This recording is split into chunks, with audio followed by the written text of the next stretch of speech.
જય શ્રી કૃષ્ણ મિત્રો। તો આજે આપણે ગુરુ દત્તાત્રેય ભગવાનનું સ્વરૂપ કેવું હતું તે જાણીશું। દત્તાત્રેય ભગવાનનું સ્વરૂપ હિન્દુ ધર્મમાં અત્યંત અગમ્ય અને દૈવી ગણાય છે। તેઓ ત્રિમૂર્તિ બ્રહ્માજી, શ્રી વિષ્ણુ અને શિવજીના સંયુક્ત અવતાર છે। તેમના સ્વરૂપમાં જગતના ત્રણ મુખ્ય કાર્ય સર્જન કરનાર, પાલન કરનાર અને સંહાર કરનાર એ ત્રણેય સામેલ છે। દત્તાત્રેય ભગવાનને ત્રણ મસ્તક છે, જે ત્રિમૂર્તિના તત્વને દર્શાવે છે। મધ્યમ મસ્તક ભગવાન વિષ્ણુનું પ્રતિનિધિત્વ કરે છે। તેઓ પાલનહાર છે અને મધ્યમતા, નમ્રતા તથા ક્ષમાશીલતાનું પ્રતીક છે। ડાબું મસ્તક ભગવાન બ્રહ્માનું છે, જે સર્જનહાર છે, જ્ઞાન, વિચાર અને સર્જન શક્તિનું પ્રતીક છે। જમણું મસ્તક ભગવાન મહાદેવનું છે। તેઓ સંહારક છે, ત્યાગ, વૈરાગ્ય અને ધ્યાનનું પ્રતીક છે। ત્રણેય મસ્તક બતાવે છે કે ત્રણેય તત્વો એકમાં ભળીને શિખર પર પહોંચે છે, એ જ આત્મજ્ઞાન છે। ભગવાન દત્તાત્રેયના 6 હાથોમાં ત્રણેય દેવી તત્વો બ્રહ્મા, વિષ્ણુ અને મહાદેવના ગુણો અને ચિહ્નો છે। નીચેના બંને હાથમાંથી જમણો હાથ ભગવાન બ્રહ્માનું પ્રતીક છે, જેમાં તેઓ જપમાળા ધારણ કરે છે, જે અહમ બ્રહ્માસ્મિની ઊંડા જ્ઞાનની અનુભૂતિ બતાવે છે।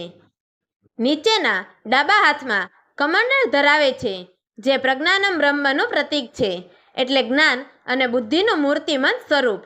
મધ્ય સ્તરના બંને હાથમાંથી જમણા હાથે તેઓ ડમરૂ ધારણ કરે છે, જે ભગવાન શિવના નાદને અને તત્વમસીના તત્વજ્ઞાનને દર્શાવે છે।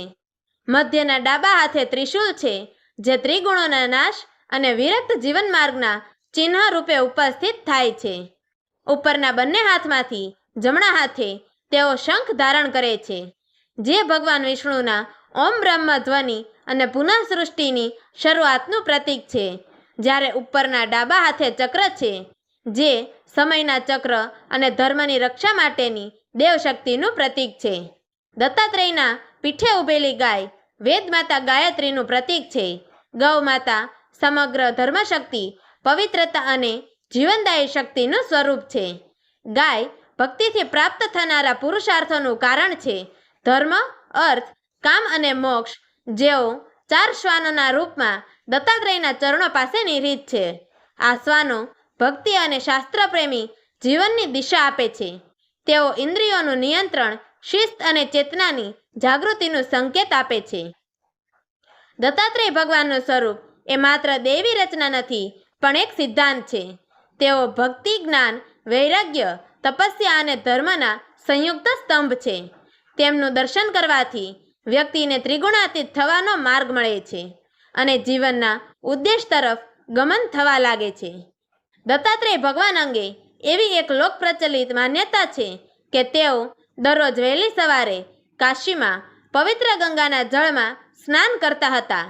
આ માન્યતાને આધારે આપતું એક મહત્વપૂર્ણ સ્થાન છે, જ્યાં કાશીના મણિકર્ણિકા ઘાટ પર સ્થિત દત્ત પાદુકાઓ, જે દત્ત ભક્તો માટે અત્યંત શ્રદ્ધાસ્થળ રૂપ છે। દત્ત પાદુકાઓના પ્રખ્યાત સ્થળોમાંથી એક મહત્વપૂર્ણ સ્થાન કર્ણાટક રાજ્યના બેલગામ ખાતે આવેલું છે, જ્યાં ભક્તો વિશેષ ભક્તિભાવ સાથે તેમના ચરણ પાદુકાના દર્શન કરવા આવે છે। સમગ્ર ભારતમાં ભગવાન દત્તાત્રેયને પરમ ગુરુ તરીકે પૂજવામાં આવે છે અને ભક્તો તેમના ચરણ પાદુકાઓનું દર્શન કરીને આશીર્વાદ લે છે। દત્તાત્રેય ભગવાન તત્વજ્ઞાની છે। તેમણે દર્શાવ્યું કે જગતમાં દરેક વસ્તુમાંથી શિક્ષા મેળવી શકાય છે, એટલે જ તેમણે પોતાના 24 ગુરુઓ જાહેર કર્યા હતા, જેમ કે પૃથ્વી, જળ, અગ્નિ, વાયુ, આકાશ, ચંદ્ર, સૂર્ય, કબૂતર, અજગર, સમુદ્ર, પતંગિયું, ભમરો, મધમાખી, હાથી, હરણ, માછલી, ટીટોળી, પિંગલા, વેશ્યા, નાનું બાળક, કુમારિકા, સાપ, શર્કૃત એટલે બાણ બનાવનાર, કીટક, કરોળિયો વગેરેમાંથી અલગ અલગ ગુણો પોતાના જીવનમાં ઉતાર્યા।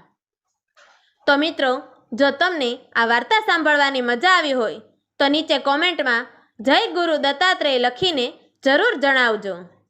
તો મિત્રો, તમને અમારી આ વાર્તા પસંદ આવી હોય તો અમારી ચેનલને લાઈક કરજો, શેર કરજો અને દત્તાત્રેય ભગવાને 24 ગુરુઓમાંથી કયા ગુણો પોતાના જીવનમાં ઉતાર્યા તે જાણવા માટે નીચે આપેલા બ્લેક બટનને ક્લિક કરી અમારી વાર્તા રત્ન ચેનલને સબસ્ક્રાઈબ કરો. તો મિત્રો, અમારી આ વાર્તાને છેલ્લે સુધી સાંભળવા માટે તમારો ખૂબ ખૂબ ધન્યવાદ.